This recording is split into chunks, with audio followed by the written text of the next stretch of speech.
आज की इस वीडियो में हम लोग एपी से संबंधित प्रश्नों को हल करने वाले हैं।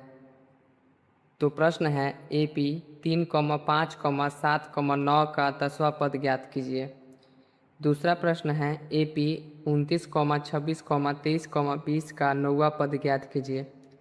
तीसरा प्रश्न है एपी 2,5,8,11 का 12वां पद ज्ञात कीजिए। इन सब प्रश्नों को आज हम लोग हल करना सीखेंगे। तो इन सब प्रश्नों को हल करना सीखने से पहले हम लोग को समांतर श्रेणी के बारे में जानना आवश्यक है। तो चलिए पहले हम लोग समांतर श्रेणी के बारे में जान लेते हैं। उसके बाद इन सब प्रश्नों को हल करना सीख लेंगे। समांतर श्रेणी को इंग्लिश में अर्थमेटिक प्रोग्रेशन कहते हैं। इसको शॉर्ट में एपी हम लोग कहते हैं। समांतर श्रेणी का डिफिनीशन होता है जिस श्रेणी में हर दो लगातार पदों का अंतर समान होता है उसे समांतर श्रेणी कहते हैं। एग्जाम्पल से समझिए 4,7,10,13 यह समांतर श्रेणी में है कि नहीं, इसको हम लोग कैसे पता करेंगे।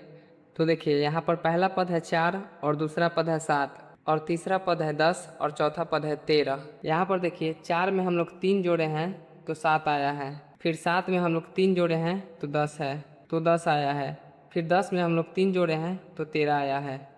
इस प्रकार से हम लोग हर पद में 3 जोड़े हैं तो क्रम बना है।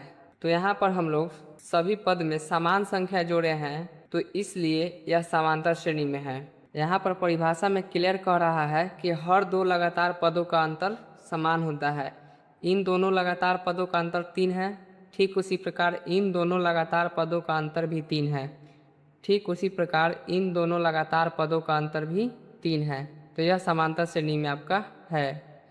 उसके बाद दूसरा एग्जाम्पल है 12,9,6,3। यह समांतर श्रेणी में है। कैसे? क्योंकि यहाँ पर भी दो लगातार पदों का अंतर समान आएगा। देखिए 12 में से 9 को घटाएंगे तो हम लोग 3 आएगा, फिर 9 में से 6 को घटाएंगे तो 3 आएगा, फिर 6 में से 3 को घटाएंगे फिर 3 आएगा। तो इस प्रकार से इन दोनों पदों का अंतर जो है वह समान है, तो यह आपका एपी में है। यहाँ पर भी इन दोनों पदों का अंतर समान है। 7 में से 4 जाएगा 3 होगा, ठीक उसी प्रकार 10 में से 7 जाएगा 3 होगा, फिर 13 में से 10 जाएगा 3 होगा। अब अगला एग्जाम्पल है 3,5,7,10। यह एपी में है कि नहीं, यह कैसे पता करेंगे हम लोग। तो जैसे इन दोनों को हम लोग देखे हैं ठीक उसी प्रकार इसको भी देखिए। दो लगातार पदों का अंतर समान होना चाहिए। तो 5 में से 3 जाएगा 2 होगा, 7 में से 5 जाएगा 2 होगा, फिर 10 में से 7 जाएगा 3 होगा। यहाँ पर सभी लगातार पदों का अंतर जो है वह समान नहीं है, इसलिए यह आपका एपी में नहीं है। तो आप समझ गए होंगे कि समांतर श्रेणी किसको कहते हैं। चलिए अब हम लोग समांतर श्रेणी में आने वाले प्रश्नों को हल करने के लिए जो फॉर्मूला लगता है उसको हम लोग समझ लेते हैं। देखिए फॉर्मूला है, एनवा पद निकालने का फॉर्मूला होता है a plus N minus 1 into d. एनवा पद को an भी कहा जाता है। तो an बराबर फॉर्मूला होता है a plus N minus 1 into D. A plus N minus 1 into D. यहाँ पर a होता है वह प्रथम पद होता है और n पदों की संख्या होती है और d जो होता है वह सारबंतर होता है। अब सारबंतर क्या होता है इसको आप समझिए। सारबंतर को पदांतर भी कहते हैं। यहाँ पर देखिए सारबंतर निकालने के लिए हम लोग दूसरा पद में से पहले पद को घटाते हैं। तो दूसरा पद 7 है और यहाँ पर पहला पद 4 है, तो 7 में से 4 जाएगा तो 3 होगा। ठीक उसी प्रकार तीसरा पद में से दूसरा पद को घटाएंगे। तीसरा पद 10 है और दूसरा पद 7 है, तो 10 में से 7 को घटाएंगे तो 3 होगा। इस तरह से हम लोग सारबंतर निकालते हैं। या आप इसको ऐसे भी समझ सकते हैं कि जो राशि हम लोग जोड़ते हैं, कि जिस संख्या को हम लोग अगले पद के लिए जोड़ते हैं उसी को सारबंतर कहते हैं। जिस संख्या को अगले पद के लिए जोड़ा जाता है उसी को सारबंतर कहा जाता है। जैसे यहाँ पर 4 में अगले पद के लिए 3 को जोड़ा गया है तब जाकर यह 7 आया है, तो 3 जो है यह आपका सारबंतर है। उम्मीद है कि आप सारबंतर को समझ गए होंगे। यह फॉर्मूला आप याद कर लीजिएगा। ए एन बराबर सूत्र होता है a plus N minus 1 into D. इसी फार्मूला से हम लोग तीनों प्रश्न जो आप शुरू में देखे हैं उसको हल करने वाले हैं। तो चलिए अब हम लोग प्रश्न को हल कर लेते हैं। पहला प्रश्न था एपी 3,5,7,9 का 10वां पद ज्ञात कीजिए। तो यहाँ पर ध्यान दीजिए, यहाँ a का वैल्यू है 3, a यानी प्रथम पद जो है 3 उसके बाद डी यानी सार्वंतर। डी निकालने का सूत्र होता है A2 माइनस A1। दूसरे शब्दों में बोले तो दूसरे पद में से पहले पद को हम लोग हटाते हैं।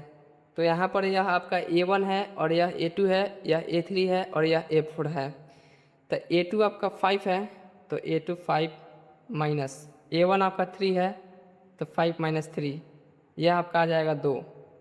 डी निकल के आपका आ गया 2। अब हम लोग यहाँ पर सूत्र लिखेंगे। सूत्र होता है आपका AN बराबर A plus N minus 1 into D. अब हम लोग के यहाँ पर n यानी कि 10वां पद निकालना है तो यह आपका हो जाएगा A10। A का वैल्यू दिया हुआ है 3 प्लस n का वैल्यू भी है, n का वैल्यू है 10 क्योंकि हम लोग को 10वां पद निकालना है। और पीछे आप पढ़ चुके हैं कि n जो होता है वह पदों की संख्या होती है। तो इस प्रकार से n आपका हो जाएगा 10 माइनस 1 मल्टीप्लाई में d है, d का वैल्यू है 2। तो इस प्रकार से यह आपका हो जाएगा A10 equal to 3 plus 10 minus 1, यह आपका हो जाएगा 9 इंटू 2। 9 दूना 18, 18 3 21। तो यहाँ पर 10वां पद आपका आ गया 21। तो इस समांतर श्रेणी का 10वां पद कितना होगा? 21 होगा। तो यह आपका आंसर हो गया। चलिए हम लोग दूसरा प्रश्न को भी समझ लेते हैं। दूसरा प्रश्न है AP 29, 26, 23, 20 का 9वां पद ज्ञात कीजिए। सबसे पहले हम लोग यहाँ पर A, N और D निकाल लेंगे। सबसे पहले हम लोग यहाँ पर A, N और D लिख लेंगे। यहाँ A का वैल्यू दिया हुआ है, A यानी प्रथम पद 29, प्रथम पद आपका 29 है। और D निकालने का सूत्र हम आपको बता चुके हैं A2 माइनस A1। A2 है आपका 26 और A1 है 29। अब 26 में से 29 को हम लोग घटाएंगे तो माइनस में 3 होगा। और N यहाँ पर दिया हुआ है 9 और n यहाँ पर दिया हुआ है 9।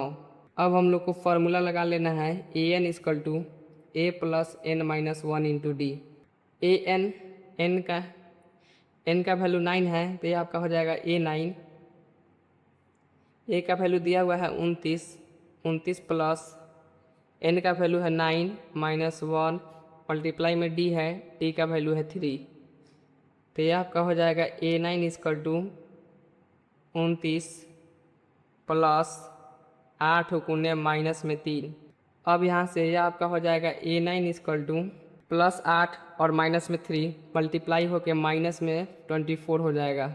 अब इसको हम लोग हटा लेंगे तो ये आपका हो जाएगा A9 इक्वल टू 29 में से 24 जाएगा तो आपका 5, यह आंसर हो जाएगा। तो तीसरा प्रश्न आप लोग को खुद बनाना है और इसका हल निकाल के कमेंट में आंसर दीजिए।